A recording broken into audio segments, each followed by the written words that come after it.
buy-to-let is dead? Buy-to-let's dead. Is buy-to-let dead? Is buy-to-let dead? Buy-to-let is dead. Is buy-to-let dead? Buy-to-let dead.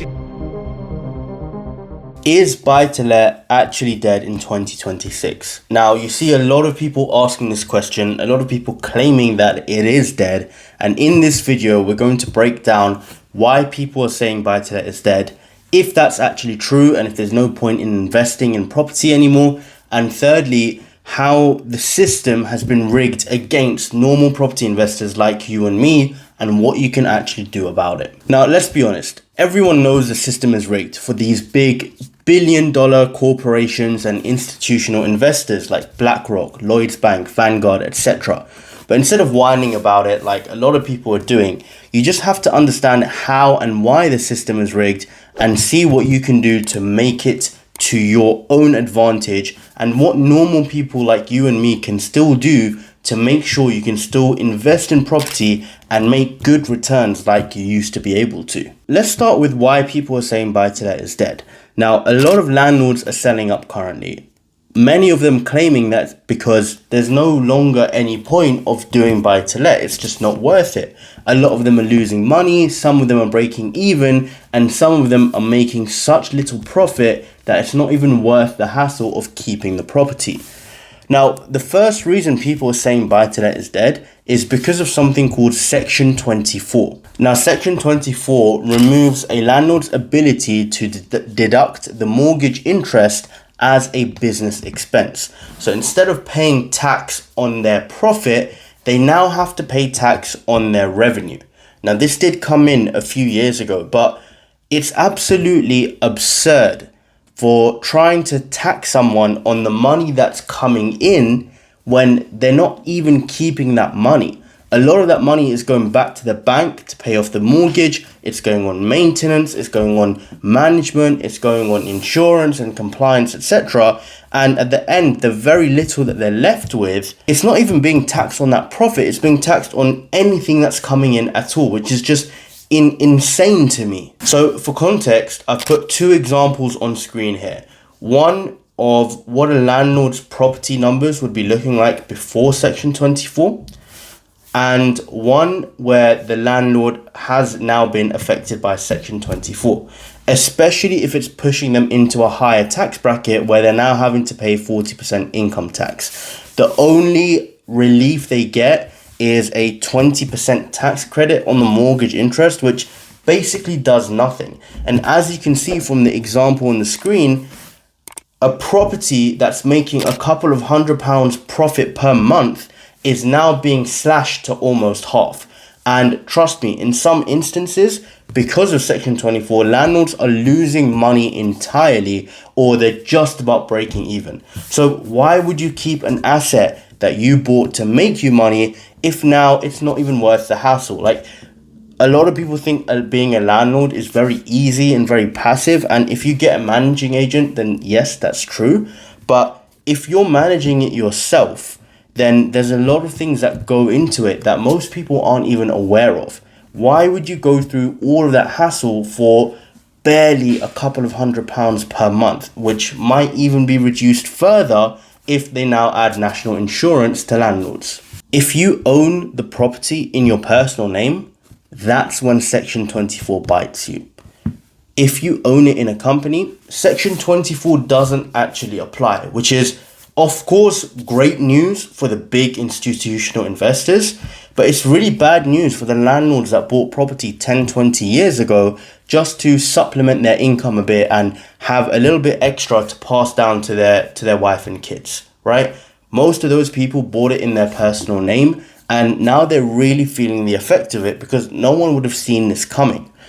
However, if you are somebody that's looking to get into property and looking to buy something and rent it out, well, now you know, don't buy it in your personal name. Buy it in a company so that you can still deduct the mortgage interest as a business expense. But that is a big reason why a lot of people say buy-to-let is dead. Now, the second reason is the stamp duty surcharge. So back in April, the 1st of April 2016, additional 3% stamp duty was introduced. And since then, it's been increased to 5%. That means for a £250,000 purchase, you're paying an extra £12,500 worth of stamp duty. If you are a property investor, or if you're someone that's just, maybe you own your own home and then you're looking to buy an additional home for investment purposes, well, the threshold and the barrier to entry just becomes a lot higher, simply due to the fact that the stamp duty rates are so much higher than they used to be before.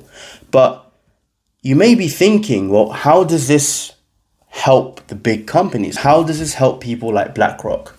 And the answer is, if you're buying 6 or more properties at once, you don't have to pay residential stamp duty. Instead, you pay commercial stamp duty when you're buying 6 or more properties at once. And let's be honest, your average person who is in a position to buy an investment property, someone who's a doctor, someone who's a lawyer, they're not going to be having the budget to buy 6 or more properties at once, are they? They're probably going to be buying 1, maybe 2 a year, maybe, not 6 at once. But guess who is? People like Lloyds Bank, who are buying blocks and buying whole streets at once. So of course this benefits them, and once again creates a huge disadvantage for the average person that's looking to invest into property. Now, if you couple this with the Renters' Right Bill, the fact that if a tenant stops paying, you have to wait 2 or 3 months until you're in arrears to get them out, the fact that if a tenant stops paying and you want to evict them, you have to spend months and months in the courts, which are already backlogged, you're thousands in arrears, yet you still have to continue paying your mortgage even when you're not getting the rent. And on top of that, you're never going to make that money back. Then you're going to spend thousands on court fees. It just becomes a lot riskier and a lot less worth the hassle for most people, right? It's very understandable for people who say buy to let is dead. It's understandable to see why they're saying it. But the truth is, I wouldn't say buy to let is dead. It's just wiped out a lot of unserious people from the game.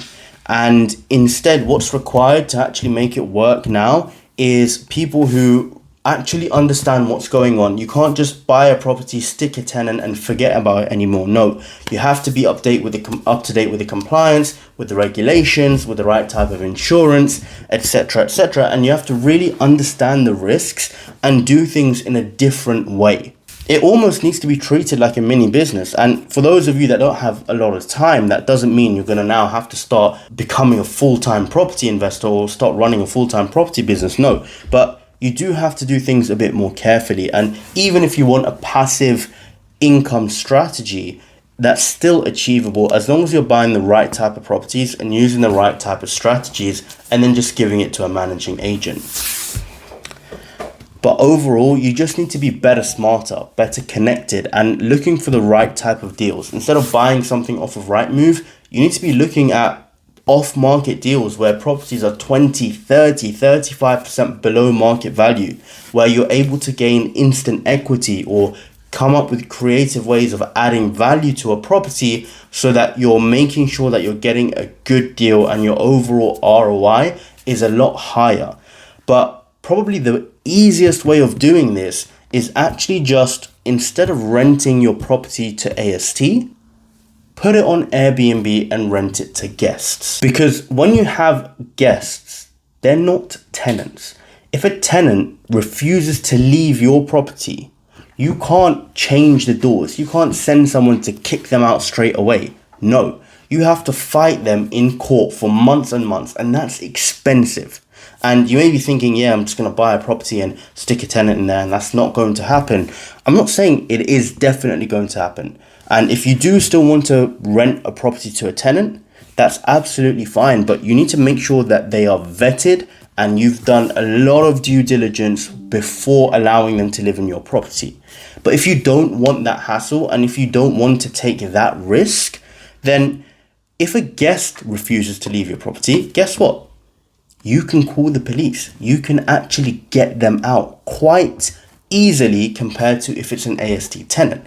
And not only that, not only is it more tax efficient and it's less risky in terms of you losing thousands in arrears and court fees, you actually end up making a lot more money. So if you compare the two examples, so for context, let's compare the average buy-to-let versus that same property being run as a serviced accommodation. Now, as you can see, £250,000 purchase price, your 5% interest rate and interest only repayments are £781, and you're renting the property for £1,200 a month. Now, after insurance and compliance, after maintenance, you're left with around £192 per month, okay? Which is not incredible, let's be honest. And I'm not saying it's awful, but it's not incredible. Now let's compare that to when you rent that property on Airbnb for £110 per night. As you can see, at 50% occupancy, you're pretty much making more money than what you would be as if you were renting it to an AST tenant. And the average occupancy for an Airbnb, if you've done your due diligence and you've picked a good location, is around 70%. So at 70%, you're making over £500 every single month without the risk, without the sort of renter's right bill affecting you as much. It just makes so much more sense to put it on Airbnb as opposed to putting an AST tenant in there. Like, you can just see for yourself how well the numbers work when you put it on Airbnb.